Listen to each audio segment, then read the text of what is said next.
আগামী 15 আগস্ট আলাস্কায় যুক্তরাষ্ট্রের president Donald Trump রাশিয়ার প্রেসিডেন্ট ভ্লাদিমির পুতিনের সঙ্গে বৈঠকে বসবেন। এই দুই বিশ্ব নেতার বৈঠকের কথা ট্রাম্প নিজেই নিশ্চিত করেছেন। বৈঠকের মূল বিষয়বস্তু হবে রাশিয়া ইউক্রেন যুদ্ধের সমাপ্তি করানো। আন্তর্জাতিক গণমাধ্যম আল জাজিরা এই তথ্য জানিয়েছে।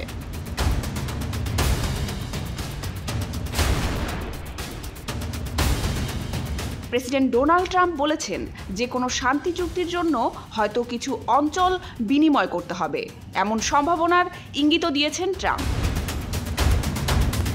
গতকাল শুক্রবার হোয়াইট হাউসে আর্মেনিয়া ও আজারবাইজানের নেতাদের সঙ্গে আলোচনার সময় ট্রাম্প ঘোষণা দিয়ে বলেন, আমরা রাশিয়ার সঙ্গে একটি বৈঠক করতে যাচ্ছি।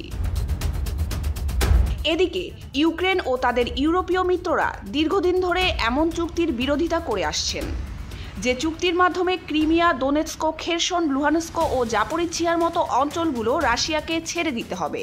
বর্তমানে এসব অঞ্চলের নিয়ন্ত্রণ রাশিয়ার হাতে।